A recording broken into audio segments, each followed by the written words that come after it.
You're listening to Moonhawk Studios Presents.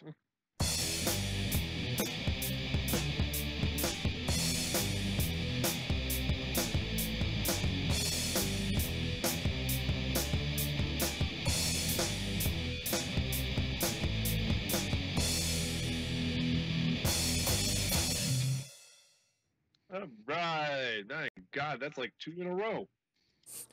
Hooray! Sleeps. All right. Well, welcome to our season finale of Moonhawk Studios Presents. We're going to cut it short for the year and then pick it up next year, where I hope to have many more guests and things on the podcast. But we're going to go out with a bang this year. We do have a guest tonight, but we'll get to that in a moment. First and foremost, I am your host, Mac Paladin. Welcome. With me in the studio, as always, is my good friend Adam. It's a Christmas miracle. God bless us, everyone. I don't know. Suddenly it was like Curly became Tiny Tim there. We got Elemental Ogre in the house. Stole my damn intro, you bastard. A bah humbug to you, good sir. A bah humbug. You were seriously going to do that? Oh, Yes, gee. I was going to do that. Bah humbug wasn't his actual catchphrase. No, I know. I think He just wants- his actual catchphrase was something about dying quickly so you can decrease the surplus population. Like, He's just being Bob Cratchity. there's more, he called things a humbug and said bah, in tandem. Yeah, bah is just an interjection he used a lot because he was old. Yes, Like, okay. bah. And Kirk never actually said, beam me up, Scotty. We also have Petty Fan in the house. I didn't break anything. The Golix is here. So I seem to be. And Twilight Winter is here tonight. Yo. And Kevin didn't join us tonight. He's off for the holidays, so He's in Atlanta right now. indeed.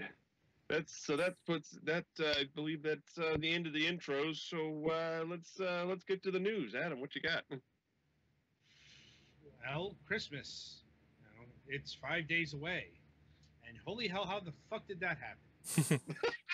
We survived another rotation of the planet? I think we're all stuck on that. Like, what? Really? The year's almost over? It felt like 12 decades. No shit. Like, Oh, man. just... This has not been a short year, that's for sure. Like, no, it has not. Like, and I think that's all there is to say about, that particular thing. But anyway, let's see. Getting better. Like, in fact, I think I might be over my illness. I don't have the persistent dry cough. Let's see. For Christmas, doing the Christmas buffet thing, or a Chinese buffet thing, because was invited to do that. So why not? Free food. Pretty much. Like, then talk with the relatives and watch Doctor Who. Like, anyway, that's about it for me. All right. Ogre, you're up. Let's see. Doom's coming along pretty nicely. We're done with the main story and working on the classic maps right now. Just kind of, it's fun watching the difference between the classic maps and the current incarnation of Doom. It's also fun when you actually remember a lot of the secrets as well. So there's that. What else? We did a special Christmas Let's Play that should be going up Christmas Day, so I think he said Christmas Day. That's what I asked him. Let's see. Other than that, I picked up Pokemon Red, Yellow, and Gold for the Virtual Console on my 3DS because I just wanted to. Generation 1 is like so crap that you can break it hard, and now that I'm old enough to know that, I want to break it hard. It's actually kind of impressive to me that they re-released those pretty much untouched, considering the huge holes in the programming. To be fair, if they didn't, there'd be violent riots in the streets. I don't think they could without messing too much with the code. Mm-hmm. That's the other thing. I mean, that's a whole lot of rewriting that you don't want to do. Also, those are called Fire Red and Leaf Green, so you're welcome. Let's see. Other than that, just waiting for Christmas time to come around. Hopefully, we're gonna get some Christmas snow for that. And earlier today, I did my Christmas duty by donating platelets at the blood center, so I'll probably zonk out at some point. Oh, Neo X Death, I see you want to give me my Genji sword. Chop it. Hey, I'm the one who gets a sword, asshole. That's why it's only in my dreams. Anyway, that's about it for me, so I'm gonna throw it over to Gullix and hope he doesn't get another car. Oh, sorry about that, Gullix. Thankfully, I was not in a car accident. There was a really bad car accident on the way home tonight that had traffic backed up for like 3 miles. But I was not involved. I just missed the it started getting backed up like just after an exit, of course, because that's always how it is. And I missed the note, I guess. So I was a little late for fragments this evening. I'm off from work for this week and next week because I had a lot of vacation time saved up, partly because I didn't end up taking a vacation in the summer. So yeah, I am spending that time catching up on some video games that I've been meaning to play for a while, and also doing my Christmas shopping because I'm the kind of person who leaves that for the last minute. You know, the responsible kind. Thank you, Amazon 2-day ship. Yeah. And also, yeah, the last few days, I've been trying to make sure we've had our guests for this show because they're people I'm fans of, so that's cool. Other than that, not a whole lot. We have snow on the ground here, and I think we might be getting more this weekend, so there will definitely be white around on Christmas, which is much better than the gray Christmases we've been having. Fortunately, that does also mean I'm going to be having to clean the roofs off and stuff because I thought Gray Christmas was a euphemism for nuclear winter. Oh, well, we'll talk about that when it happens. No, I actually have a full-on rain burst for the Snow Miser song that I've written up, but I will spare you guys that, which I think you will thank me for. Oh, man. I won't spare you. I'm Mr. White Christmas. I'm Mr. Snow. What, you're going to stop? That was beautiful. That was beautiful, Ogre. We only have so much time, and I can only sing that song about 4 different times. It's like, wait, I've only gotten onto the second stanza of my ode to Krampus. Praise Krampus. Something about dreaming of a white Krampus? Fuck, dude. All right. Anyway, So go next or something. it's like maybe we'll punt to Petty Fan now. Yesterday I ordered some Philips Hue lights, so that's gonna be fun. For those of you who don't know, that's basically smart bulbs that I can control with my home mini smart speaker. So, hooray, technology.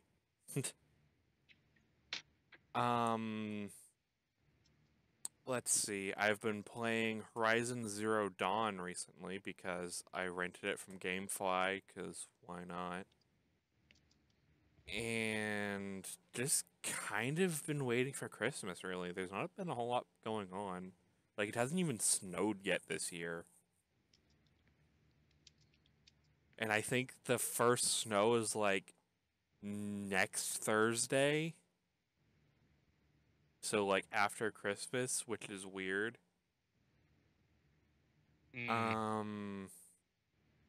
Aside from that, not a whole lot's been going on. So I guess next victim? I mean person. Twilight. Well, last Saturday I was downed by a stomach virus. That was That fun. you respawned in time for the show. It only lasted for like one full day. Hmm. But yeah. Anyway, I finished my Christmas shopping and work has been all right. It's been getting busier, of course, as we get closer to Christmas, and thankfully I'll be done with that Friday. I forgot to mention this on Fragments, but we had an early celebration for my birthday this evening, since my actual birthday is going to be Monday. So that was enjoyable. And otherwise, just waiting for Christmas and hoping them to get it over with. And that'll be it. Okay then. Well, I guess it's my turn. Adam hit the nail right on the head. I'm just now finishing up frozen Thanksgiving leftovers, which means that this year was not spent running around hoarding Ziploc containers, screaming, "My precious!" My parents made way too much this year. Aside from that and running this podcast and trying to figure out how to microwave a burrito so hot even I can't eat it. But not so hot that it actually explodes. I was about to say, did you blow up your microwave, dude? I was making a feeble reference to being God, but that's all right. Mm-hmm. As usual, here's you, and there's the point way over there. Puny God. The joke. Here's you, the joke. Oh boy. But aside from that, big announcement this week is that Keith and I are officially working on the second episode of Starship Moonhawk, the Mercadian Affair. Hooray. Yeah, we talked it over and decided to continue with the motion comic while we're trying to build up our fan base necessary to acquire the approximately $30,000 that will be necessary to animate the first true episode of the series. Our goal is to get that pilot made, of course, and then try to make a 12-episode season out of it. Oh boy. Yeah, that's going to require some bucks. We've got some considerations here above and beyond just animation, and that is that at some point we will want to hire guest stars who are of, shall we say, more substantive caliber than typically lurks in our chat room. Mm-hmm. And that will require us eventually negotiating with agents and the SAG in order to get some of these actors, one of whom we're going to try and make a gentleman's arrangement with to get her into the pilot and see how that goes. It's a 90-second part, so with approximately 10 lines of dialogue. So it should be kind of interesting, see how that goes. But yeah, that's kind of the big deal right now, because I believe, if you recall, last year I set a goal for myself of getting 3 novels published this year. The sum total as of December 20th, 2017 is 0. Not exactly an auspicious effort for the year, but things have been a little rough financially, so taking time out to actually vegetate and write has not been a top priority. But we are making progress. The webcomic is updating again. Several pages that appeared many, many years ago have been thoroughly refurbished to the point where they're almost unrecognizable as the original artist's work. I have to mention at this point, I'm not sure of the moral, ethical standards of taking someone else's art and then having a third party come in and alter it and then complete it. I mean, that's kind of how they do things in the comic book industry, but I'm talking about like inking and then coloring, yeah. we made pretty significant alterations to the original artwork to the point to where it's like, do we even give credit to the original artist anymore? That's how significantly they've been changed, huh? Are you talking about tracing? Oh, now I'm in a shitty Kevin Smith movie. No, Keith actually completely reworked several of these pages to the tune of several of the characters look completely different from the way they did in the previous incarnation. So You should probably at least give credit for roughs. oh, I haven't taken credit away. I just thought it was interesting. We've actually invested enough money to have basically bought the pages twice. Mm-hmm. So it's been kind of a meta experience seeing this stuff reimagined as I wanted it to.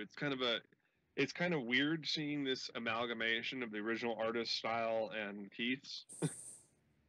in other words, it created a roadmap that he would not have been able to follow on his own. And so you have this fascinating hybrid style that looks like both and neither at the same time.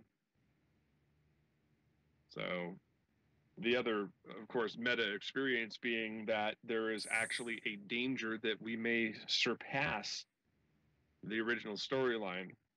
We've been sort of retreading up to this point, and for the first time in almost 7 years, we're actually moving forward with the plot. So I have to say that's weighing heavily on my mind because it's like, where to next, you know? Mm-hmm. So to actually see this storyline completed after so many years, I mean, Adam, you remember when I started this whole misadventure back when we were still chatting on the lounge, huh? God, that was a long time ago. Seems like a lifetime ago. Several. Well, let's see. I started it in 2002. I've rebooted it twice. So, 15. It was January of 2002 when I first started putting it up. So I guess that means it's 15 and a half years. That's quite a while. Yeah. So, or no, it was June. So, yeah, still 15 and a half years. So to actually see this story come to an end finally will be. I'm not sure how I'm going to feel at the end here. It's like it's been a goal denied to me for so long. I've completed so many other projects since then. It's like I'm not sure where my sense of accomplishment will finally land when it comes down. So, pretty exciting, but also dangerous territory because every time I get near this goal, my old pal Murphy shows up. And I'm not talking about Alex Murphy, the guy who got killed in RoboCop. Oh, sorry, spoiler alert. I'm pretty sure that's pretty early in the movie. I'm also damn near the first 20 minutes or so. Yeah, also pretty sure that was 30 years ago, so if you haven't seen the original RoboCop by now, shame on you. Also, he's Robo-Jesus. Exactly. Is it Robo Jesus or Jesus Cop? The non-stupid sounding one. I don't know. Paul Verhoeven is a fascinating director, and he does some rather interesting things, like turning Starship Troopers into a love letter for not being a Nazi.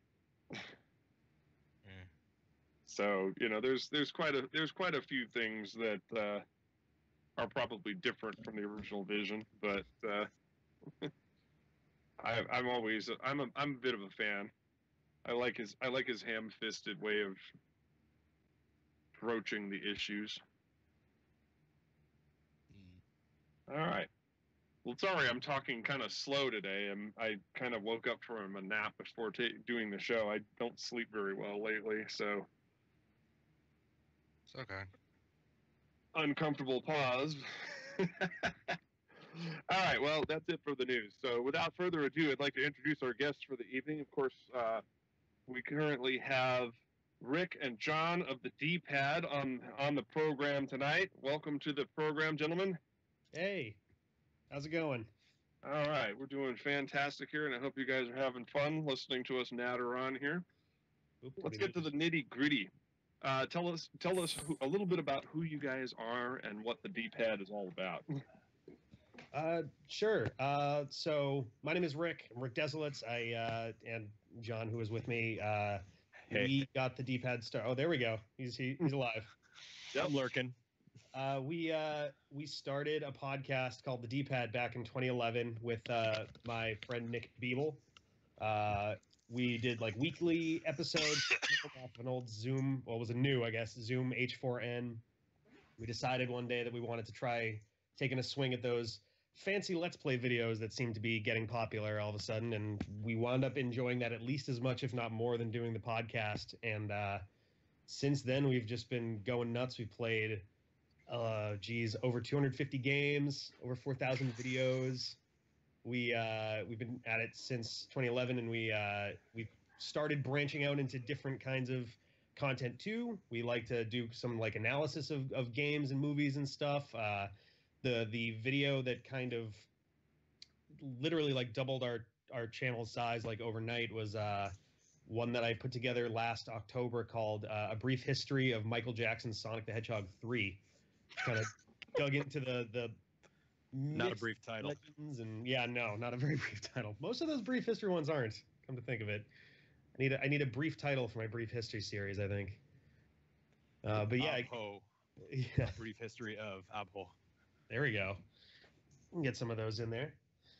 But yeah, that's kind of our thing. Is we just like making stuff at the end of the day. And we carry that podcast vibe into the Let's Play videos we do. So it's very like we're half the time we're not even talking about the game, right? We're just having fun, talking to each other, hanging out, and kind of like this. How you guys doing tonight? Hey, doing pretty good. Doing pretty good.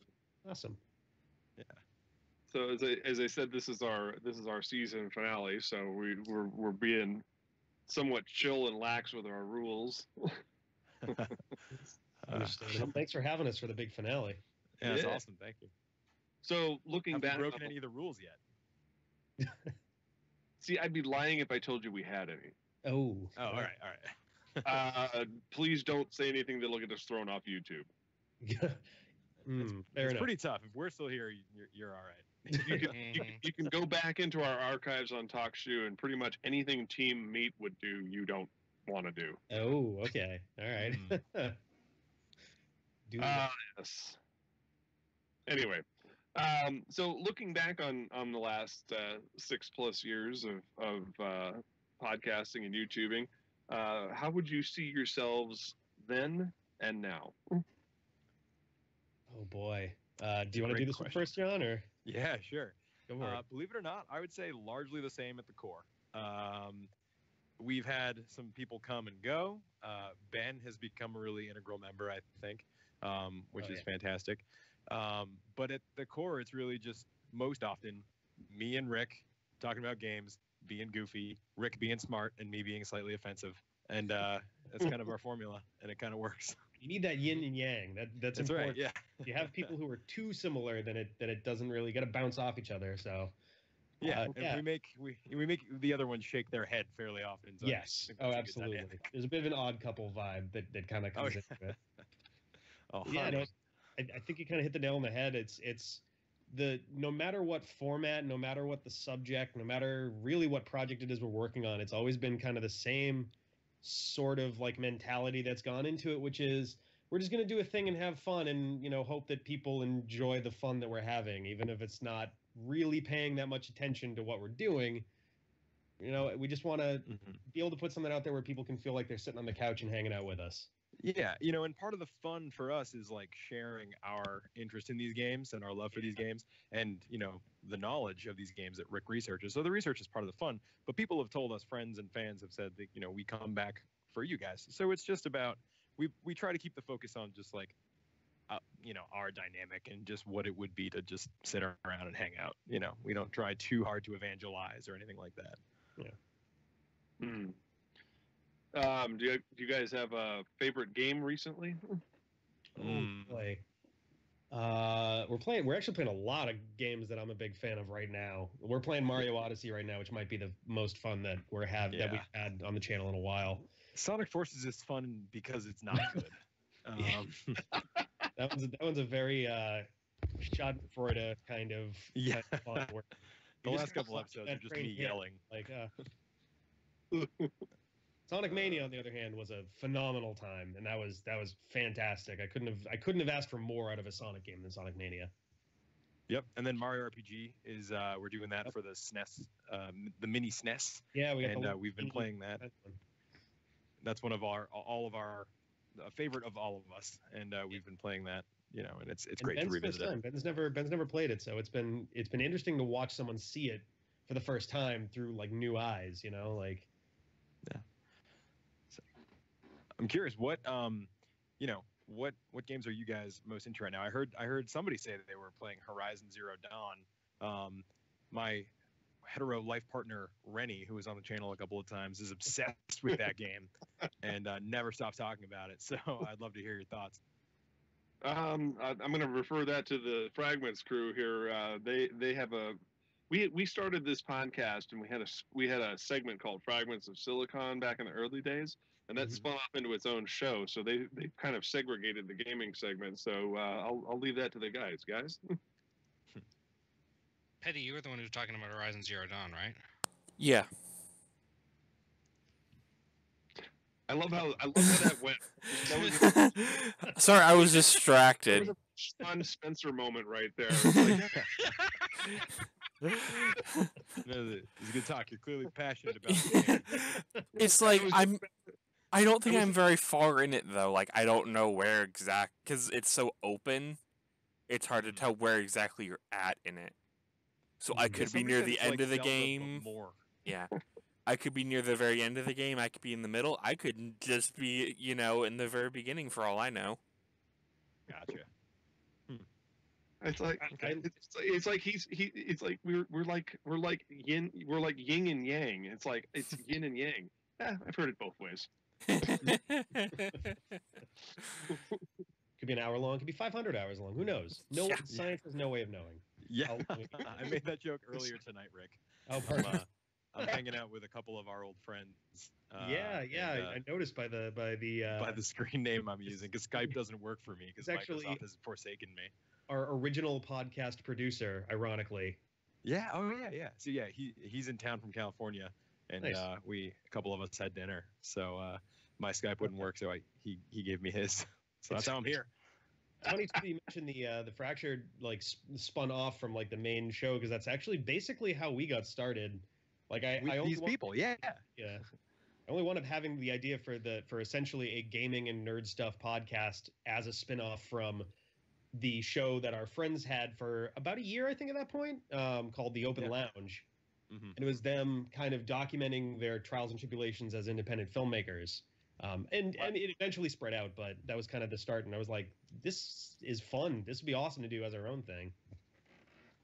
Yeah, that's great. And I always love it when one comment dovetails into relieving us of a question. That is, yeah. How'd you guys get started? Beat you to it. It's like I'm going to be completely frank with you guys here. It's like I consider myself to be a terrible interviewer. Oh no, it's been fine so far. I'm an excellent conversationalist, but a terrible interviewer. Well, there you go. Then if you're a good enough conversationalist, you're already a decent interviewer. So problem solved. Now, Galix brought you guys to our attention, so I'm going to hoist him into the spotlight for a moment and have him interrogate you now. Sweet. Sounds good. We get the swinging ceiling light to like get the mood ready. Yeah. Just a bare bulb hanging from a wire. I swear there are Drip of 4 water in the lights up corner. there. All right, Galix, take it away. So yeah, I found you guys actually. You post a lot of your stuff on Something Awful, your Let's Play stuff, and that's where I found you. But I was kind of surprised I hadn't found you sooner because you do a lot of the games that I'm interested in and would have been looking for things of. And it's notable to me that you seem to you seem to have been taking largely, I know not entirely, the approach of like approaching like an entire franchise and kind of going through it and looking at the changes in it. And I really enjoy that approach, and I was just curious as to was the way that you decided to do that intentional, or did it just kind of happen organically? It was definitely a pretty conscious choice. Basically, how it went down was Zelda was, yeah. What's happened since has been a bit more of like, well, people seem to like this, so maybe we try it with a different series, one that isn't as so. Well, I guess I can kind of walk you through it. So we started in 2011. We did Sonic Week as like a one-off thing. We enjoyed it, so we started doing other games, and it just kind of petered out in 2012. And it got to a point where the only stuff we were doing was me playing Fire Red by myself, no other videos on the channel for about 10 months, and I was like, this isn't working. Something's. I at the time was horrible at doing solo commentary. I still am not that great with it. And and at that point we lived like an hour and a half plus away, so we didn't get to see each other, and when we did, we weren't like equipped for real recording at that point. And so 2013 comes around, and I don't even really remember what spawned it on. We were doing our podcast at Unregular Radio, which was a web radio studio based out of Boston, and I have no idea what really sparked the idea, but one day we were just kind of like, what if, I mean, me, John, and CJ, who was our main like Let's Play third person, as opposed to Nick, who was our podcast third person, we were just like, we love Zelda games, right? So why don't we just fuck it, let's just play them all. Like, we'll just do all of them, and there's only 16 of them at the time. We picked a really it's one of those things that sounds like a great idea until you realize they're all at least 10 hours long. And exactly. Yeah. So we're like, oh, we'll do them all. And 16 months later, we've done 500 videos. We've done 19 games because they released Hyrule Warriors, A Link Between Worlds, and there was one more. Nintendo Land. We played Battle Quest out of Nintendo Land. So we played all of that, and then we're like, that was kind of fun. We could try that again with some, like, people like this and they know it's winding down. Let's try something crazy. So the craziest answer was, let's do Mega Man. And we posted a video announcing that 3 years and 3 days ago. Good God. And we're still at it right now. And you're pretty close on the platforming games of Mega Man, but then there's the whole RPG side. Yeah, we kind of split it. We split it between the kind of basically the main universe games, which are primarily platformers, and the alternate universe games, which are mostly the tactical RPG, action shooter, Battle Network, and Star Force games.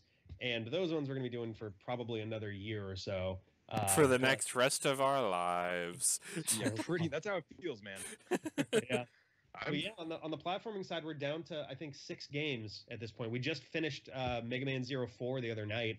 We've got a couple episodes of that left, but we are down to 6 more games, and then that's it for the weekday Mega Man stuff. There's no more until I guess until Mega Man 11 comes out. Yeah, I was about to say, isn't there a new one coming? There is, yes, and it looks great. It looks real good. My big thing when they were streaming, when I watched the stream of that, was like, okay, the best thing that I'm imagining is likely is that they could maybe do Mega Man 11, but please, for the love of God, do not let it be another NES like throwback style game, because 9 was cool, 10 was okay, but it felt like they were just dragging it out, and doing it a third time 7 years later be like no creativity left. So yeah, well, implying there was, but that's going on a tangent. I was looking at it, and it feels to me like a really souped up version of Mega Man 8. Yeah, it looks like it kind of looks like they put some 3D paints, like just splatter that on there and kind of tighten things up, and Mega Man yeah, looks key- right, which is good. There So has to Key emphasis on hopefully that they tightened it up though, because Mega Man 8 has some problems. And one of the things I noticed right away in the 11 trailer is that his voice is like a voice of a normal person, not like a high-pitched chibi anime schoolgirl, which is a nice little. Yeah, exactly. Like you're not even you're right on. Except- Like you think you're except exaggerating, but you're not. Except it would have been awesome if he had actually gone instead of What is it? It's like it's over, Wily. That's what he says. Yes. Yep. Over! I can only I- make it. Man, you gotta. I'm turning into like Jimmy. I'm trying to do Doctor Light, but it's turning into Jimmy Stewart. I don't think anybody on the cast can their voice high enough. Mega Man, you're really ticking me off here. Gotta find the evil emoji. Yeah, Dr. Huawei. why we? Dr. White. Yeah. Why we? Oh, Dr. White just makes me think Mighty Number 9 and how.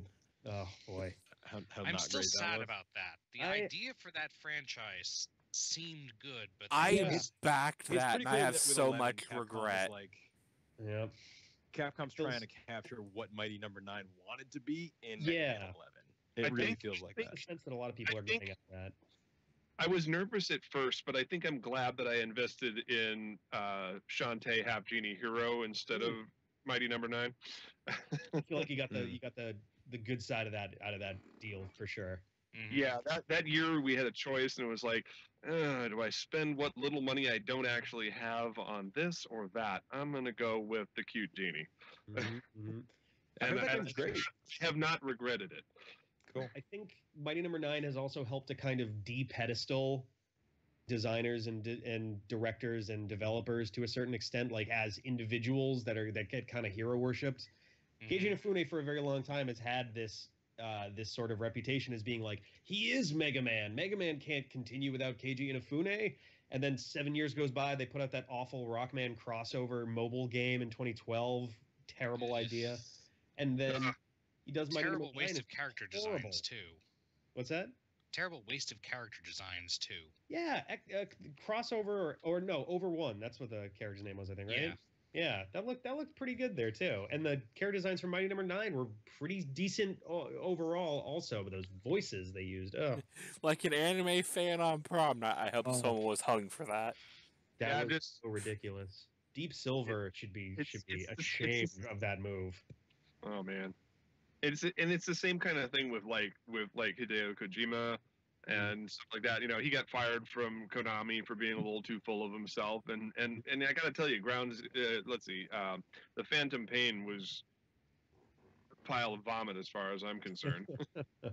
I mean, lots of people loved Quiet, but I'm just like, do you realize how disgusting the overall premise of this game is? Oh, God. And this is his final legacy to the Metal Gear franchise.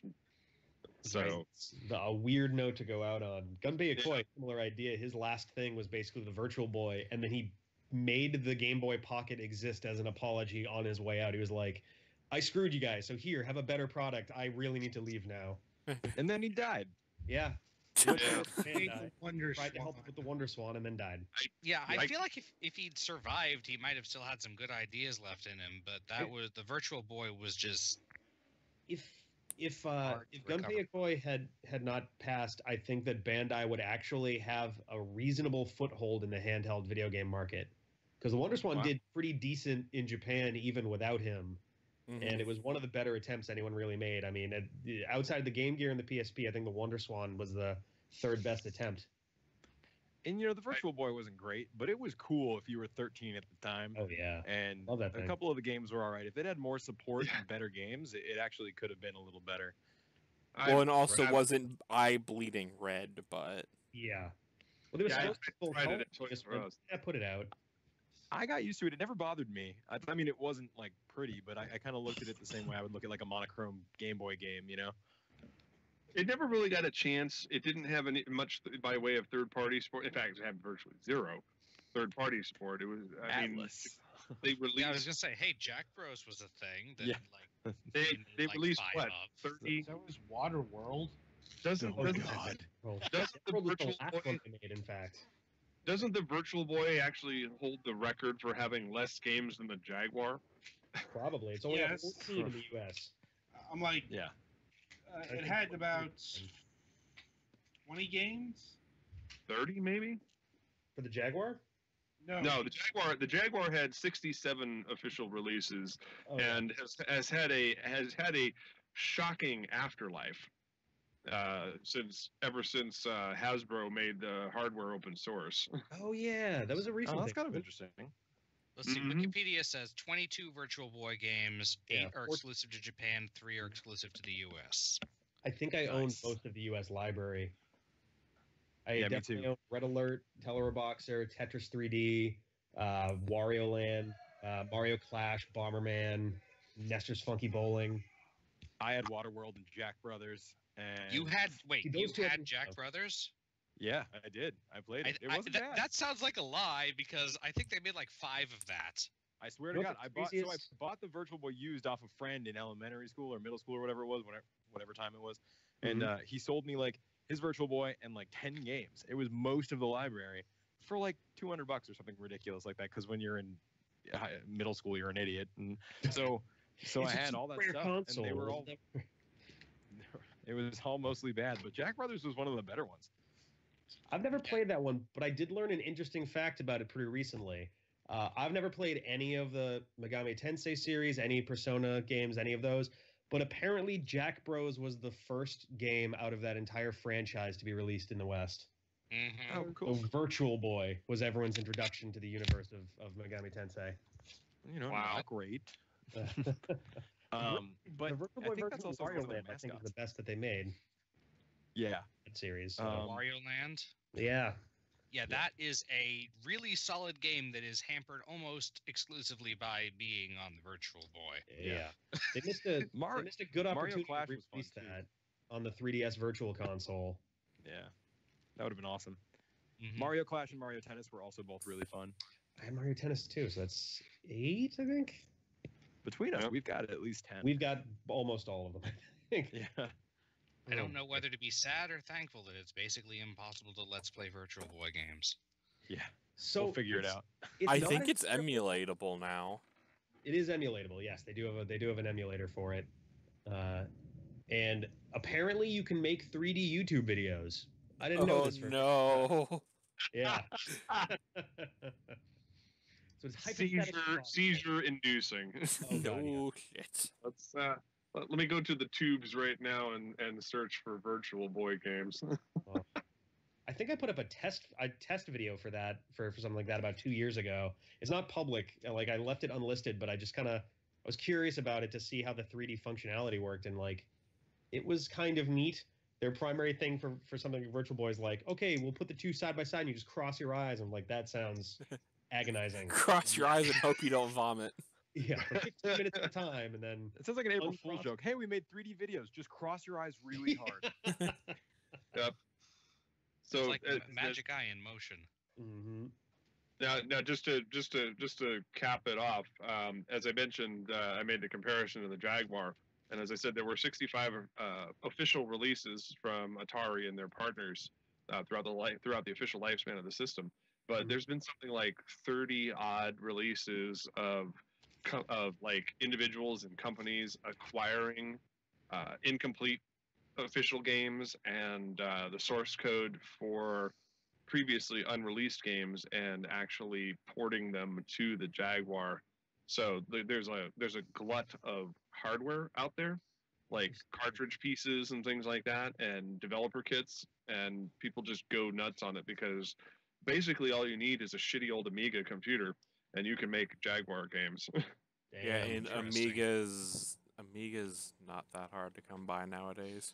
There's been something like 30 some odd post lifespan games since 1997. So it's pretty fascinating. Some of which are actually for the CD drive. I know the angry video game nerd could not get Oh. something like 2 or Jaguar 3 units to Simplicity. even function. That was amazing. The guest they had on there was surprisingly like fit right in with the vibe of that episode. I loved it. Yeah, that was pretty amazing. If you can So believe that's what got me to go look for it. See, I become obsessive about that kind of stuff. I go and I'm like, well, shit, I never thought about owning that console when it was real, and now all of a sudden I'm like morbidly fascinated by the whole thing. There's definitely a very collectory side of me that has shown up in some of our live videos. We show like we have like a bookcasey style thing embedded in the wall that we have a whole bunch of our games in, and I've been slowly amassing this bizarre collection of weird systems and stuff, and like it's almost like having this kind of like graveyard of bad ideas. It's kind of amazing. Ooh, so who has the CDI? I don't think either of us have one yet. I was about to say, who has the Saturn? It's on the list though. There is a Saturn. That wasn't Oh a bad my idea. That was bad execution. Well, yeah. It was too late Okay. for the Saturn. It was already too late. Oh no, Uh, not sorry. For the Dreamcast, it was too late because the Saturn went and killed it. Yeah, the Saturn poisoned the well. Mhm. I have the 32X. I have the Saturn. I have both the Japanese dev unit Saturn and a US model. I have the Dreamcast. I have the VGA hookup so I can plug it into a monitor or recording device. Smart man. Yeah, Mad Cats were gods of peripherals back in the day. May they rest in peace. Yeah, right. Indeed, indeed. And speaking of Let's Playing Virtual Boy stuff, I've already found 9.1 million results on YouTube for Virtual Boy Let's Play. The first of which is Let's Play Virtual Boy Wario Land 1. Gotta love those beavers, man, by Stitchkull. Yeah, okay, we can do that. I mean, Oh no. it's easy enough to do a 2D, like a non-3D Virtual Boy game. It loses some of its charm when it's not in 3D, I think. But I true. feel But bad for the Line Dragon here because you've got a Let's Play Mario's Tennis Virtual Boy. oh wow. Why? I don't understand why. I'm not even going to comment on that. I'm trying not to slander other YouTubers. Oh. So yeah, that's it. I guess not only can it be done, it has been done. Yes, so it's kind of amazing the stuff that has been actually kind of to bring it sort of full circle-ish, I guess. That was part of the reason we decided to do something weird like the legendary Let's Play. It was like we weren't aware of anyone who had done that same kind of idea before. I'm sure there have been people and had been people that had already done it, but we're just like, we'll give it a shot. And then we looked at Mega Man and we said, okay, there are a ton of Mega Man games. There's no way that anyone's done a full franchise-spanning thing of there's like 70 games, something in the ballpark of 70 games. Wow. Speaking of Jack Bros, Virtual Boy Long Play Jack Bros by World of Long Plays. Hey, there we go. Yeah. That's Damn. not a let's play though. That's a long play. The difference is commentary. Yeah, Yeah. usually. Yep. Right. But I'm just saying, somebody actually bothered to play this game for our viewing pleasure. I'm like, Jack Bros, that doesn't surprise me. Let me know if somebody's done a let's play of, say, 3D Tetris. And not vomited. I'm curious. I want. Dragon I like 3D Pump. Tetris. Uncle Virtual Mojo Boy- is pretty rad. Virtual Boy Let's Play Episode 3, Teleroboxer. Oh, such a good Telerobox. game. Oh, God. Telerobox, fantastic. Basically, think ARMS on the Virtual Boy, and you've got Teleroboxer. It was, I think it was like the only, or one of the only games that actually used both D-pads on the Virtual Boy. Yeah, it was a really weird controller design, but yeah, because you controlled your arms independently, so you could block on the right while throwing a hook, or like do crazy combo moves if you like did like double half circles and stuff. Oh my god, that's like that marathon game that they invented where you have to swing both arms and both legs using different key controls on your Wow. computer. Terrorboxer was clunky, but it was kind of cool. It feels like it inspired the idea for the new ARMS game on the Switch. Right, yeah. It's a very similar like feel between the two of those for sure. Yep. Big goofy characters and special moves and like different. Yeah, it just feels like a spiritual successor or something. Mm-hmm. Yep. Oh man. But I didn't like ARMS either, so how about that? I thought ARMS was okay. It's hard to get used to that control scheme. You don't have to use motion controls. It's true. That is true. Yeah, I just usually never play it really with just the did- buttons. There are some things that the motion controls are better at. There are some things that the buttons are better at. Yeah. It's just hard to stick with that game when there's so much else on the Switch to play. Yeah. Yeah, Switch is out of control. I can't even handle it. We were doing for a while Switch Saturdays, Switch Sundays, which was kind of just we just picked a random Switch game and just played it, and it was usually only like a couple episodes at a time. And then we got so wrapped up in Breath of the Wild and Sonic Mania and Super Mario Odyssey that like there's not enough time. Even if we weren't doing Let's Plays, there's just not enough time to keep up with all of the incredible stuff. Unlike the Wii U, which was poor Wii U. The Wii U was an ellipsis in video game console format. Yes, it was. Yeah, I'm glad that so much of the good things from it are being re-released on the Switch. Yeah. Even though Yeah. I did spend money on most of them on the Wii U, I probably will again. Yeah, I think I have all 6 good games for it. Yeah. I mean, most people did not buy Bayonetta 2 on the Wii U. So now you get to get all 3 on the Switch. Mm-hmm. Pretty much. I mean, It's I don't just they think had a Smash Brothers. Yeah, What's I don't that? think Smash Brothers is making the jump. Yeah, Smash that'd be cool. Brothers they're gonna get a new Smash Brothers on the Switch, Yeah, I'm sure, because so many of the core franchises have had new games that have new things that people are really gonna want to well, see. not just that, but the licensing for that would be fucking insane. Mm-hmm. Yeah. Also, Pac-Man might not be too hard. Cloud's gonna be in a new thing. Cloud will be a bit. Yeah, but they could just not include that DLC. Mhm. Do Well, you that's have- the thing. The Smash Brothers has been really good about including almost all of the characters. Like the only ones that have been in any Smash Brothers game that aren't in Smash 4 are Pichu, which is Eric pointless. Wolf. and Snake and the Ice Climbers. Yeah, I think that's about it, right? Did Wolf make it in? Wolf did not either. Sorry, I forgot about Wolf. I always forget about Wolf, even I though mean, he he's was pretty forgettable. That's probably why he He's didn't just make a it in. heavy fox, is what he is. Yeah. actually Yeah. Wolf Oh my had God, more I forgot Wolf moveset was in it. differences than the others. Like his dash and stuff are different. But yeah. I think they need to reach a point where if they're going to keep including fighters and they're going to insist on having clones, basically, is just have the clones be different selectable options for the main Like dude. costumes. Yeah, like have Mario and you can alternately select Dr. Mario for costumes and moveset or something. Like as opposed to they're 2 separate fighters that just happen to have 90% of the same moves. Like Yeah. consolidate them and And if they put in the selectable moveset variations, then you could even do that. yeah. Yep. That's Yeah, a slippery slope, though. Like, what's tournament official? Right. At that Those point, aren't you those know. aren't competitively available. Though Dr. Mario does have one other advantage, namely that he doesn't have flood. So Yeah, he still yes. has the Mario Tornado as an The actual. tornado is so much better than the flood, in my opinion. Yeah, he was just there as to basically the Super Mario stand-in as opposed to Flood Mario. Yep. But now we're gonna need Galaxy and or Odyssey Mario.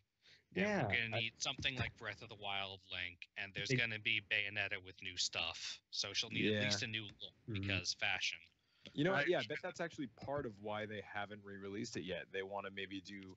I don't know if we'll get a full new version, but maybe they'll do like a Smash 4 Plus Plus or something where Like it's like the deluxe Mario Kart 8. yeah, exactly, That where too. it's like a gonna pretty have a significant new bump, not Kirby. just a paint job. We're gonna have a new Kirby, a new Yoshi, a new Metroid, along with all these things too. Like we've got so many new versions of Yeah. games from each of these fighters that they might just be waiting for them to get a little closer and then kind of bring a new.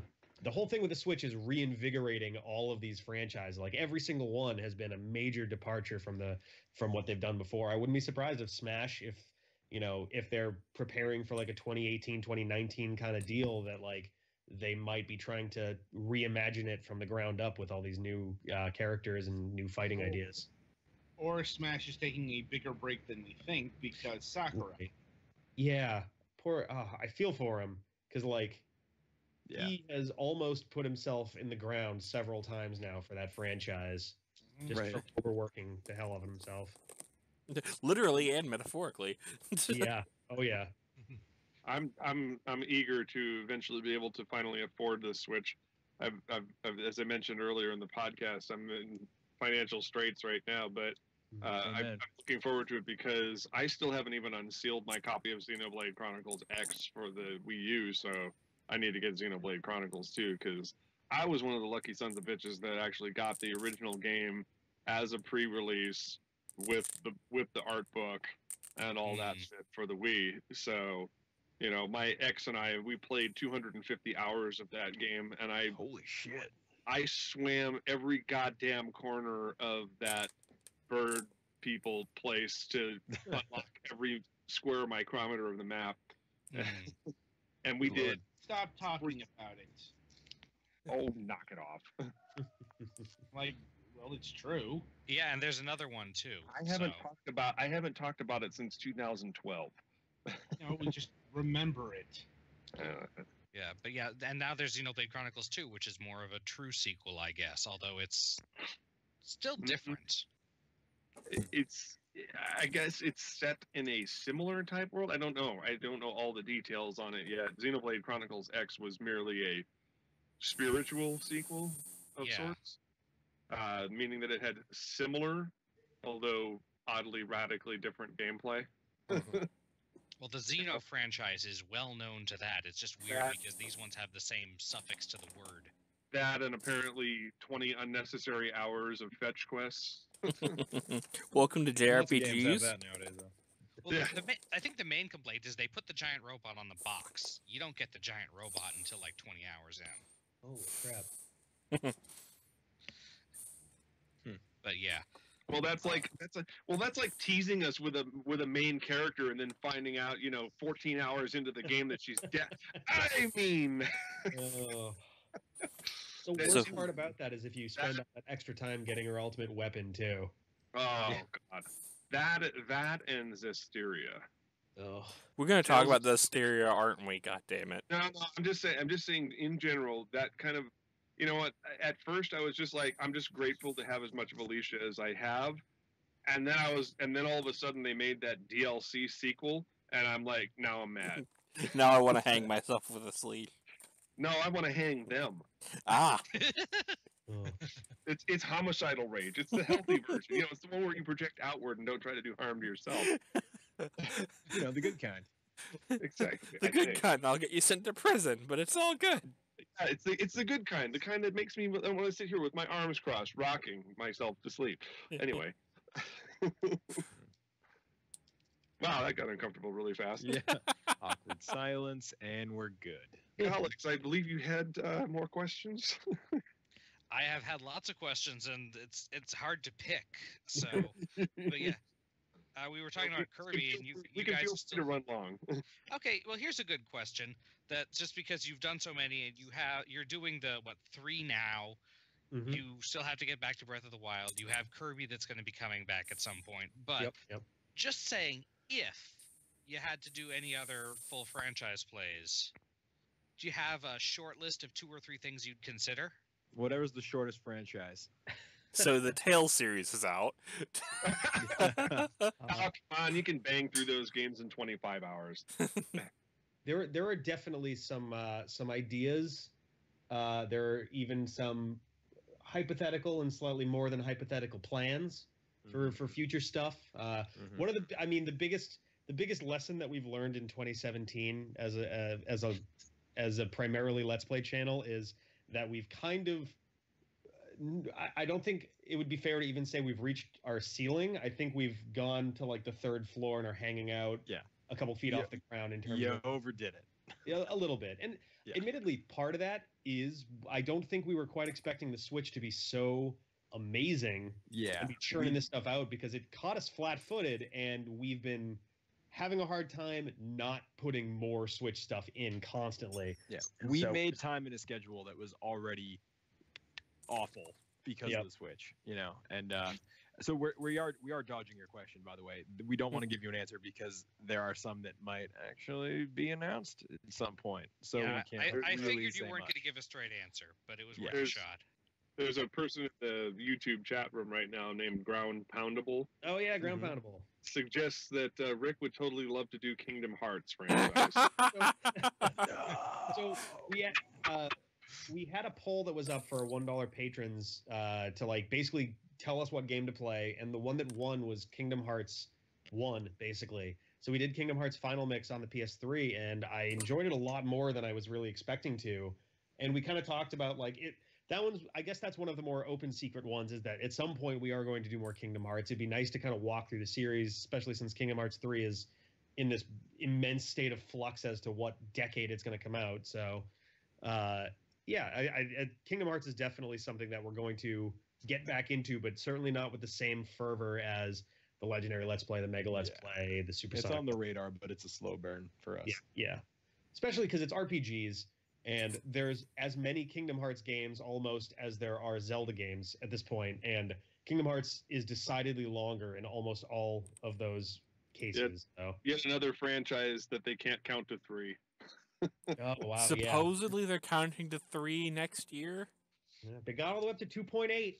I was gonna say they 1.5. can count to 3, but they can't count to 3 like straight. They can't go 1, 2, 3. They've got to go like 1, 1.5, 2, 2.8. Yeah. I feel like I'm getting ready for a timeout here. It's like 1, 2, 2.5, 2 3/4. You better put that down. Seriously. Put it down. Isn't Don't there make me one that say has a it. fraction in it? If I get to 3, One of them has a couple of them have a fraction. There's I think it's 386 over 2 days. Yeah, the Yeah. DS one. 358 over 2. Or 350. Yes, there we go. I don't have time for this shit. Yeah. No, come on, Kingdom Hearts. Go home. You're drunk. Well, whatever happened to that Final Fantasy Versus game? Did that actually get released? Or Versus Versus 13 ended up Vegito? being 15. Yeah. okay, Yep. I was just going to be mad if we suddenly got denied a game that was in the works. No, that one. Actually, it's funny. Me and Ben recorded some Mario RPG tonight, and we were talking about the soundtrack, and we were like, "Oh, who did this anyway?" And we found out it was a woman named Yoko Shimomura, who got her That sounds start. familiar. Yeah, so it probably is familiar because she got her start working on Street Fighter 2 with Capcom, did a couple Capcom games, moved over to Square, where she eventually worked on Mario RPG and I think Legend of Mana, and then Nice. wound up doing Kingdom Hearts, and then wound up taking a year off for maternity leave, and then came back to start working on what became Final Fantasy 15. Oh, that's crazy. That's cool. She also was the lead composer on Xenoblade Chronicles, and I'm waiting for Adam to go. Ah! How did you tie that in? Because there was a number of composers on that, but she was actually the project director for the music on that. Nice. That's awesome. Yeah. So ACE Plus did contribute some of the finest pieces in that soundtrack, but it was all under her supervision. And of course, Yasunori Mitsuda actually made the vocal end theme. Nice. My hero. Yep. Guys, I got to drop in a minute. I'm getting booted off my friend's phone. But Fair enough. Like, kinda get how out, it goes. you gotta use it. But Gollix, I was gonna say if you had like maybe one more question, I could maybe get my friend to let me have 30 more seconds. Thank you. Go for it, Alex. Hurry. Oh man, now the pressure's on. Dun dun. You said you Dude. weren't going to talk about what Sonic was next until the next one came out. Clock's ticking. If there was one game in any franchise that you've never even touched Ooh. that you'd want to do, what would you do it? Oh boy. All right. That's like we individually, personally have never played just in Oh our no, lives that you've never touched as a channel. as a channel. Oh, okay. Yeah. Oh, I got an answer for sure. All right. Do yours, Rick. Buy me time to think. You won Chrono Trigger. Easy. Oh yeah. That is easy. Do the DS version. Cough, cough. I can't decide whether the DS version of the Super Nintendo one would be better because like the sound font on the SNES I like a little better, but the DS one has that extra chapter at the end, which I do. It like. also has all the animatics from the PS1 version. That's true. That's a good point too. That's tough. I don't have a good answer for this. We've kind of covered all my favorites. We played one episode of Final Fantasy VI, but that doesn't really count. That's the game that I would pick if I have to be honest. That counts. That counts just fine. And on that note, I gotta go. But you guys are awesome. I'd love to come back on sometime, and We'd love to have you again sometime. maybe we can do some kind of exchange as well. But I'll leave you in the capable hands of Rick, and you all have a wonderful night. You too. Thanks so much. See you later, guys. Bye. Later, John. Yeah, I guess it's funny when we started thinking about doing Mario RPG for real on the channel. For one, before we even got the mini Super Nintendo Classic Edition, whatever it was, the plan was essentially We're going to play Star Fox 2 completely. We're going to play all these games for one episode, and we're going to play Mario RPG completely. And somebody called it from literally before we even put out a single video.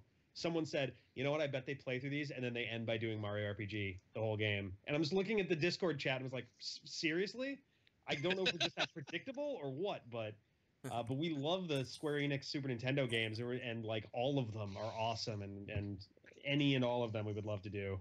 Yeah, that was a very good age for that kind of mostly RPG type gaming. It's kind of a shame how it all fell apart. Really, that's if I had to pick a dream episode of like a brief history style episode video that I want to do, I really want to do a video getting into a brief history of 1997, I think, or 1995, 7. The year basically that Nintendo and Square Enix and Sega and Sony all had their major explosion where everybody just switched teams all at once. Mm. I'm very excited that we're having this much activity in the live chat for a change. Yeah. Are you able to see that, Rick? Yeah, I am. Yeah, I have the chat pulled up. I can see Ground Poundable. I got Zelsk Zerker, Twyla Winter, Alexbrit, Savian, Ground Poundable, Alexbrit. All right, I didn't want you to miss that in case they spoke to you directly. No, I can keep a better eye on it though. I had it a little bit off to the side. We'll keep going until everybody gets tired, but yeah, I'm having fun. So. Mm-hmm. Man, what else can we cover here? There's so much. Are there any games you wouldn't cover? That we would not cover? Off the top of my head, there's one that I don't think that we would do. Because we're open to just about anything. Games we hate, games we're not even really interested in, just for the sake of experiencing them. Well, you have enough people that you have a variety of opinions of many of the games. So, and actually, we're going to be moving over the course of the next about 6 weeks into a new apartment, a bigger apartment, one where we can have like a dedicated D-pad room, basically. And I'm helping get it all set up in a way where anybody can record if they really want to, and I can walk them through how to do some of the editing. But the one game I think that at least me, I would not want to record would be Bastion. And it's not because it's a bad game. It's because it is a game where the narration is such a pivotal and important part of understanding the lore of what's going on. And speaking over that would greatly detract from the game experience and from the watching experience. And I think that that's one that is 100% of the time better experienced by playing it. Mm-hmm. That's a good answer. A game called Primordia, try. What was that? You should give a game called Primordia a try. Primordia. I can look that one up. I can see what that one's all about. It's got the voice. It's got the narrator as the main character. Nice. Oh, a point and click game. We've done very little in the way of point and click. I think we've only done a couple. Most of our point and click games, I think, have been from the Sega Pico, which I can't believe I can say as a sentence right now. Yeah, I was gonna say. Let me do an entire channel exclusively to Sega 32X games. Oh boy. You know, one of my favorite games for that system, I had that as a kid with the metal flaps and all that stuff. Colibri was a game that was like clearly inspired by stuff like Echo the Dolphin, and I totally didn't get it from an artistic standpoint, but it was so goddamn beautiful. Yes. That game. That and I did enjoy Knuckles Chaotix. Oh, I keep trying to enjoy that game. I just can't. It's a little clunky, and it doesn't really showcase. I mean, you get a better showcase with like Star Wars Arcade or Starfleet Academy or something like that of what the system can actually do. But yeah, the big problem with Chaotix was just a poor design choice in terms of like the physics. They're a little too elastic, and it means you can just like rocket around into stuff uncontrollably, and that makes kind of a big difference to the platforming aspect. I want a better 32X platformer, Tempo. Oh yeah. Oh, I know Tempo because I had the Game Gear game, Tempo Junior. Yeah, there's a 32X game, and there's a Saturn sequel that never got outside Japan. Oh no. Yeah, I mean, if you really want if you really want a goofy platformer, of course, you could always get the Jaguar and play Zool 2, or you could just play it on your Amiga like any normal person. Play like the Super NES version. There you go. That was bad. One of these days, I just want to start, like, I think there will eventually be a point where we kind of don't have, 50 to 90% of our time being franchise plays, still doing them to some extent, but like, I try really hard not to actively compare us to other Let's Play channels, just because every channel is different. Everybody's got their thing. Everyone's got their skills and their drawbacks in terms of format and stuff. One thing that I will always appreciate about a channel like, say, the Game Grumps is that they find the strangest goddamn games, and I am always like, oh, that would be so freaking amazing to play because of how weird it is. Mm-hmm. So eventually there's going to be just us grabbing random games for random systems, having no idea what we're getting ourselves into, and just going nuts with it. So. And Naka does that a lot. Yeah. Mm-hmm. Like we had a Elemental Ogre is still here, and his partner in crime Nakatalili is a Let's Player. Oh, nice. And he does obscure games. Like, I think right now he's doing some Toho fan game. Oh. Yeah, he's doing Toho Puppet Dance Performance, which is better known to most people as Tohomon. Ah, okay, all right. Granted, And they're also doing Doom, but they do popular Slightly stuff. less obscure, but. Mm-hmm. Oh, I will say he also did Wonder Boy: The Dragon's Trap, the remake, which so good. I know you guys had a lot of fun with. So good. I can't wait for Monster World and the Curse, or Wonder Boy and the Cursed Kingdom. Monster World. Monster Boy and the Cursed Kingdom. That's right. They're merging the titles for it. Monster Boy and the Cursed Kingdom. It looks both of those. The Wonder Girl, Wonder Boy, the Dragon's Trap was excellent, and I played the original a little bit, and it felt almost identical. It was basically just an artistic paint job on top of like a remade version of the same engine, so it felt great. I'm very excited. I hope they do Wonder Boy and Monster World. That's one of my all-time favorite games on any console, and it's never, ever, ever, ever been really redone after it was on the Master System and the Genesis, and then I think that was it. It never really got a second try. There was another one, but that was Monster World 4. Yes, the one with oh god, I'm gonna Peppa logo, the little flying thing that got big. Pepe logo. Throws it down. So you play as a girl. Her name starts with an A, but I can't remember what it is. But she's got this little flying. It looks like Kirby, but it's got like wing ears. And as you progress through the game, it gets bigger, and you can actually use it to platform around and stuff. But also, as it gets bigger, it can't fit into certain areas, so you have to go it alone. So it kind of changes the game as you play, and I think that character is also going to show up in Monster Boy and the Cursed Kingdom. Yeah, that would be cool. Yeah. I think the four fairies from Wonder Boy and Monster World are also going to make some kind of appearance, so that'll be exciting. Yeah, Monster World. Yeah. It looks like Yeah, Peppa logo. Yeah.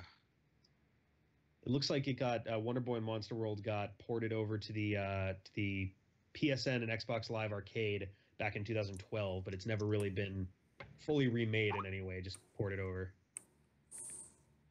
Yeah, and it seems like the kind of it would be a lot of work, but the kind of remake they did of that game shows that you can definitely do that and it comes out well if they play well. I think there's for almost any video game really, you can definitely tell when there's passion and care put into the product, because it just feels obvious when they actually give a crap about how people are going to experience the game, how they're going to see everything. Like they went for Wonder Girl. I keep calling it Wonder Girl because we chose the female character for that one, but for the Dragon's Trap, a lot of people did. Yeah, I mean, I was like, sweet new character for it. Let's do it. But like they remade everything, not just from the enemies and the characters and the items and stuff, but also the backgrounds. Something that has no functional necessity to the game itself, and they look incredible. You have these amazing sweeping like field shots that were normally just here's an orange screen with some grass back on the old one. Like it's they clearly cared about the game and the history of the franchise, and they made a really excellent update to the original. Ground Poundable in the chat says that, you know what else has cash and repair put into it and should be played on the D-pad? Mario and Rabbids. And yeah, actually, that would be cool, although that would probably be stepping dangerously close to the territory of starting a mushroomy Let's Play. We actually, there were actually two separate points that we were debating trying to squeeze that in, and then we wound up just being totally buried at the time, and we were like, I don't know how we would make it fit without it just collapsing the whole thing on us. But yeah, there were two separate plans. I don't want to get into the details of what those plans were, just because some of those might return. Not all of them are me. There's some. I think at some point we will do that, just because some people on the team are big fans of those kinds of RPGs. Some people on the team are big fans of XCOM in particular. So I think it's definitely a possibility. It's more a matter of just waiting for the mountain of games that we're playing right now to kind of ease up a little bit. We're actually going to have a pretty major Christmas special this year. So, oh boy, yeah, putting that stuff together. It's going to be it's one of those things where it's going to be a really great day of video stuff, but the amount of stuff might be too much for people to be able to actually watch even like half of on the day, which that's all right. A lot of people get the day after Christmas away from having to do school or work or stuff. So, well, and you guys put up a lot of videos most days anyway. So yeah, I've been trying to ease up on that a little bit too for my own sanity, because it's started to, like I said before, we've figured out what the tipping point was at this point. So it's a matter of scaling it back to an amount that is feasible, that won't get me fired, for example. Oh so. Yeah.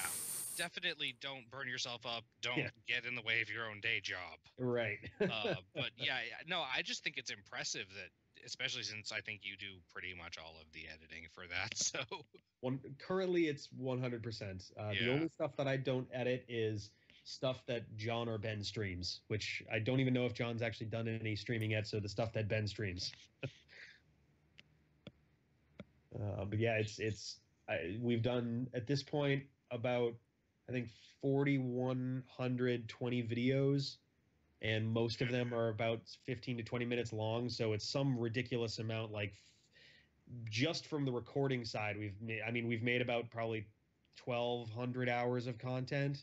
So I've probably spent about like 3,000 hours between recording, editing, exporting, uploading, all that stuff. So there's no shame in having a backlog of the games you want to get to.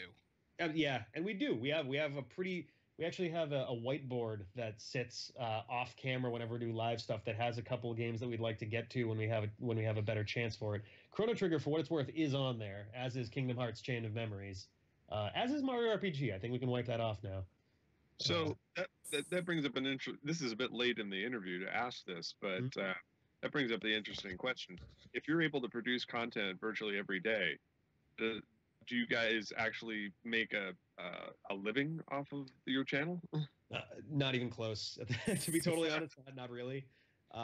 We have had a monetized account since, I think, the end of 2015. We listed it for a while because I didn't want to like put people off from by having ads in there and stuff. But then I looked into it some more, and I'm like, all right, we can have a little bottom of the screen ad that doesn't interrupt their video. It doesn't like do the opening video ad thing or anything. And I think we just got our third check that YouTube sends. So they send out a check when you hit 100, or at the end of any month where you make more than 100. So we've just gotten our third $100 thing after about 2 years. So not quite livable yet. One day maybe, we'll see. But I mean, it's at the end of the day, it's still essentially a big glorified hobby, just one that we put more than full-time hours into because we enjoy it. We like playing video games. So like at the end of the day, it doesn't really feel like work. So, you know, that's good. That's great. I mean, it's just of course, if I had, $300 from my channel over any stretch of time, I'd probably be pretty goddamn excited right about now. Yeah, Little bit. It's cool to see it. Like it, I guess technically has sped up sort of because it took like a year and 3 months to get our first one, and then about a year to get our second, and then because of the big Michael Jackson video, we got our third one not long after that. So we're kind of in between them at this point. And not to short sell either, we have a Patreon that's been fantastic for us, and we have I think we currently have 19 patrons on there. We had 22, and at my sort of partial recommendation, had a couple people drop them when Patreon was changing all their fees and stuff. And I think we currently get about 160 a month from that. So like that is a much bigger difference than what YouTube gets us just from the AdSense stuff on that side. And so yeah, it's Well, again, it's still not a livable amount, but it helps a lot. Equipment costs and getting new games and stuff. It definitely helps ease that financial side of things. Well, now that they've repented their evil ways, you can recommend people go back to it. Yeah, I think. Well, honestly, we might just wind up moving on from Patreon altogether. We lowered our tiers by $1, $2 for the $50 one to offset those charges, and I don't know that we're gonna reverse that. I think we might, try to pull people back in for it, but I don't think we're gonna change our tier structure a second time, and especially changing it back up. But we've been friends with the guys who run Game Wisp for about 3 years now, and I've totally dropped the ball on getting that to be more than a friendly relationship and become a working relationship. So that's one that we're looking into. I've made contact with them recently, so I think there's a decent chance that we might jump over to Game Wisp instead. I'm friends with Stacy and Mari, who run Geek Remix, and they've been with Game Wisp for a couple years now, and they're doing great with that. So I don't know. We'll see. Everything's kind of up in the air. At the end of the day, like if we were making $0, we would still be doing this exact amount of stuff. So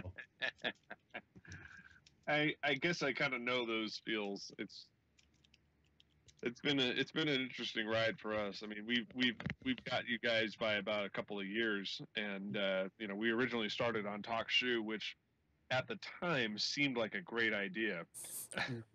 And now it's broken as hell. Oh boy. Man, I would love to be able to move every one of those 347 episodes over to YouTube, but wishes and horses and getting stepped on or something. No, that's not the metaphor. Wishes and horses, I like that.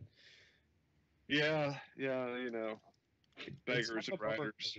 I started recently kind of going back through and looking up info from all of our old podcast episodes. We did 120 episodes in total over the 3 years, and we had that sort of in 3 different phases. We had our first season, I guess, which was us sitting in my apartment in Worcester, Mass, with a Zoom H4n, recording it and then uploading it later. Second season essentially was us with On Regular Radio, and then the third one we just did by ourselves through Mixler.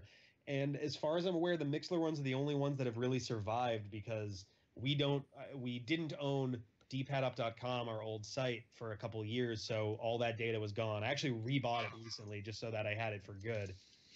And On Regular Radio doesn't exist anymore either. They became Dig Boston Radio, and now the old site doesn't exist, and all those old files probably don't either. So it's a real bummer to be able to want to look back and be able to kind of bring all of that together and then just be like, well, yeah, I could do that. The first 2/3 of it are completely gone, but yeah. So I feel it. I feel. Yeah. Get with me when we finally recover the second half of season 7 and the first half of season 8. Oh no. It's on my hard drive. Oh, okay. You still have it then. Yeah, it just nobody can hear it, and we had quite a few good guests during that time. Oh no. That was when we started getting some of the Channel Awesome people to actually be on the podcast. Rad. Yeah, we had I'm still getting messages periodically from totally blanked on his name. It's Nick something. He's a webcomic artist, and he's one of the producers for Leo Thompson, that sci-fi guy. Huh? Nick Wright.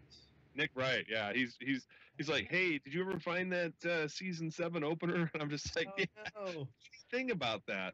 Oh. Oh man. Yeah, so it's like they led our season 7, and of course the big guest on that show was Leo Thompson, that sci-fi guy. That's rad. That's super cool. Holy crap.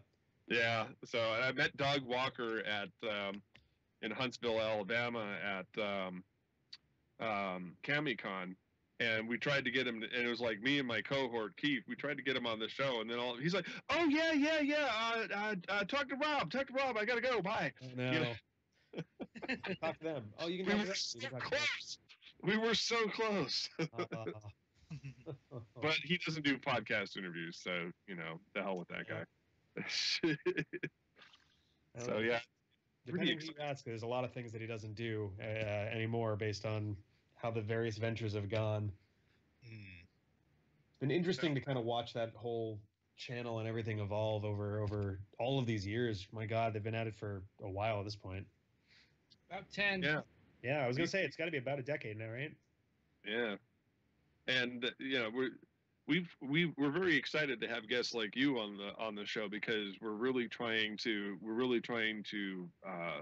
make nice with the whole YouTube set, because there's so many opportunities here in spite of the difficulties, especially with YouTube visiting their own bad policy and trying to do the Nazi purge and all that.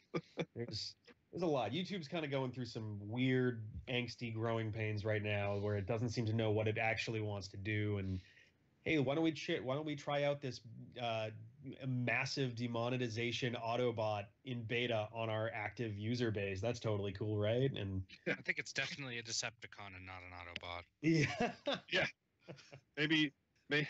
It's like get your entire set of videos demonetized because you say the word duck too much and it misinterprets it as something else. No, better somebody put a racial slur in your comments and you get demonetized for it. Everything because of a random comment by someone who might even be doing it intentionally to try to get you screwed. Right.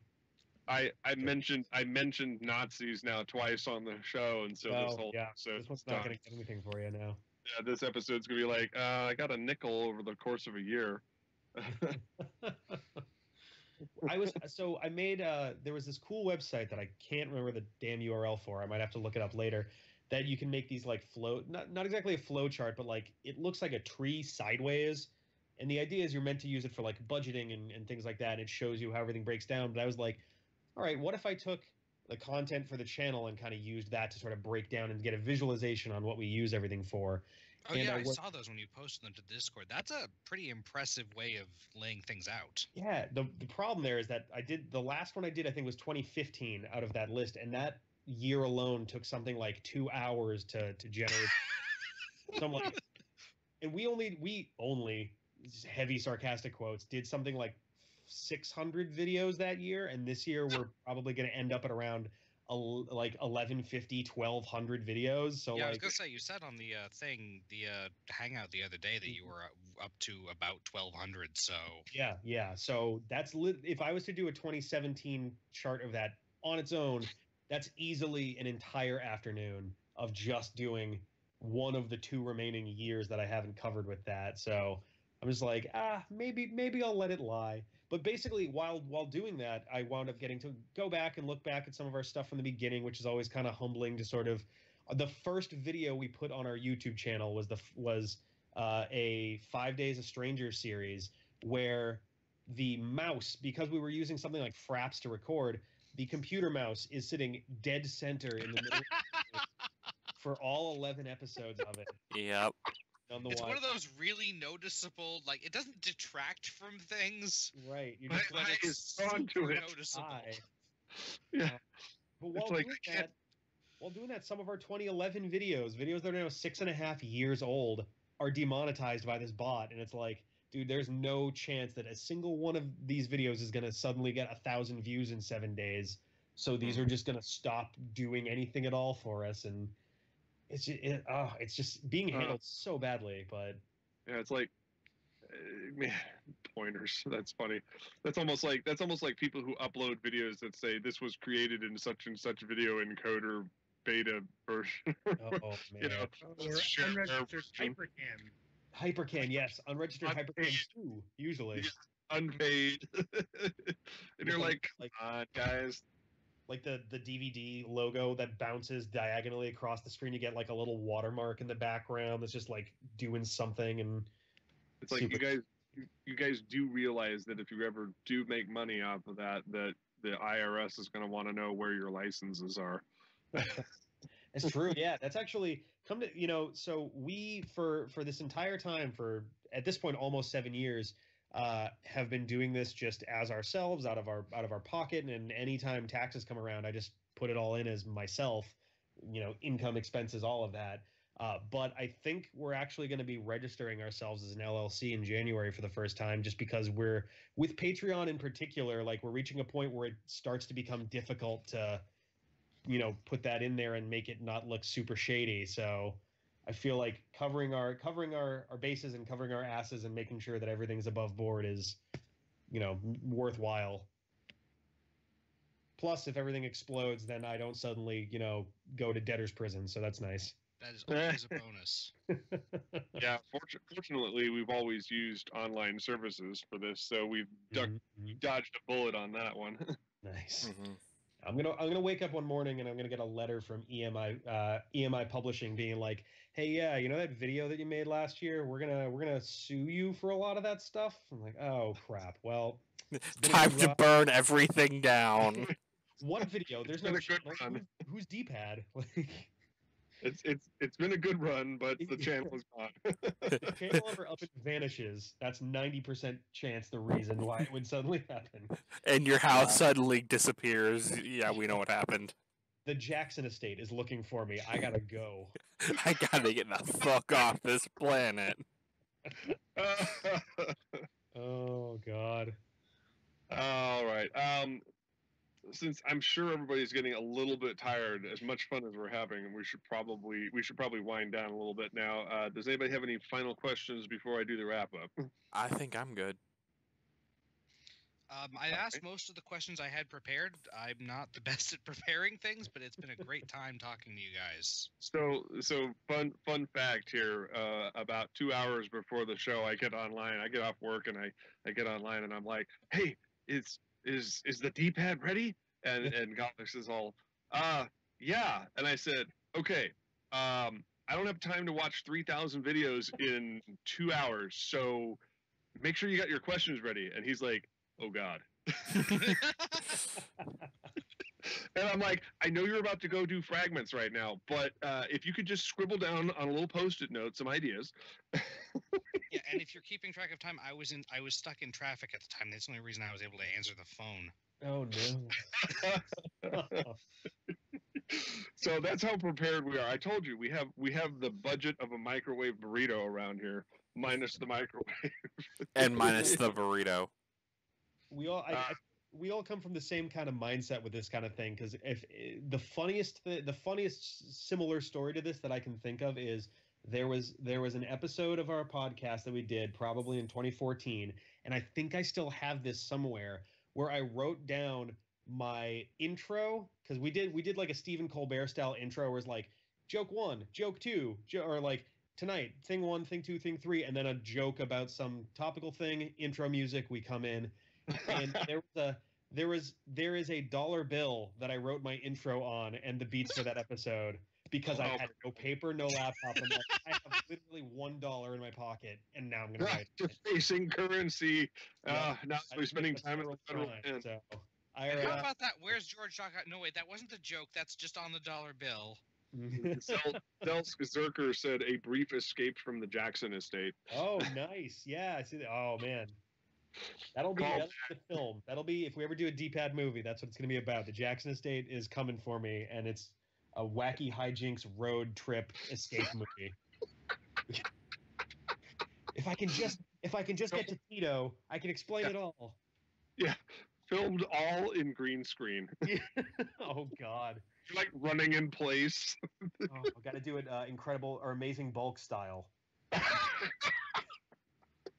I will say this though, you were talking about possibly doing a Wikipedia's thing where you like do video or explanation videos.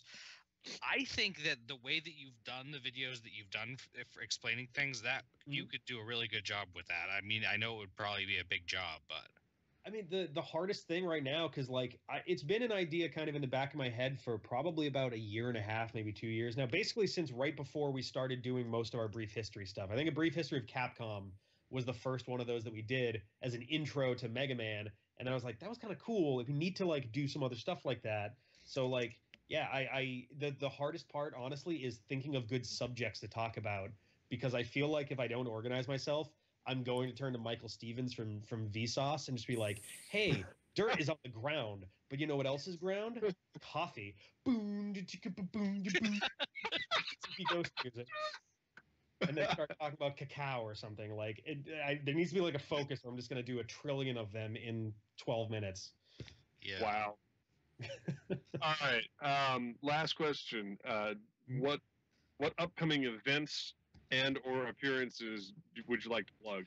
This is perfect because we actually just had our last live hangout with people, I think literally yesterday. So I can talk about this freely now.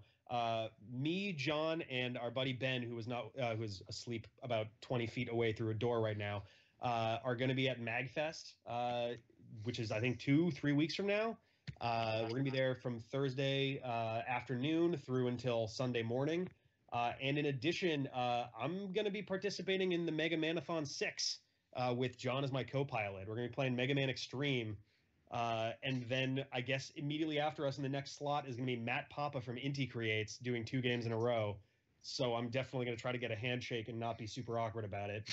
Yeah, because they've done most of the good Mega Man type stuff. Yeah. Basically Yeah, all the good lately. ones since the turn of the century more or less have been Inti Creates. Awesome. So yeah, we're gonna be there doing that. We're not really like that's our one like thing. The rest of the time we're there as spectators. I might be there in my Star-Lord Halloween costume I made for this year. My buddy Josh, aka Retro Trigger 64, might be there as Spider-Man. So there might be some hijinks with that.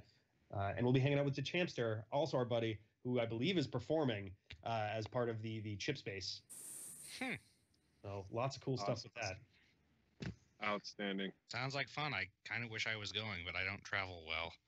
MagFest is a lot of fun. We went last year, and I think that may be becoming the highlight over PAX East at this point. So, And you guys are in Boston, so you have some good local stuff.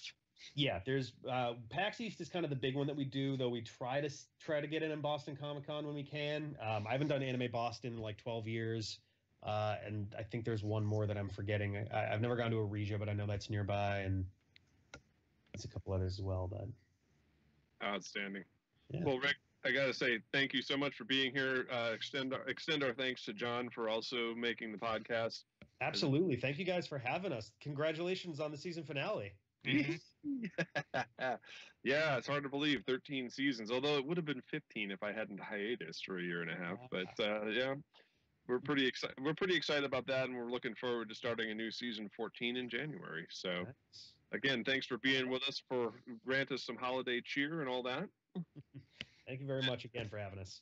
Absolutely, and of course, to our listeners, don't forget to check out the D-pad. The username is Downright D-pad on YouTube here, and of course, don't forget to like and subscribe to our channel. And on behalf of the crew at Moonhawk Studios Presents, I want to say thanks for a wonderful 2017, as bumpy as it's been in spite of itself.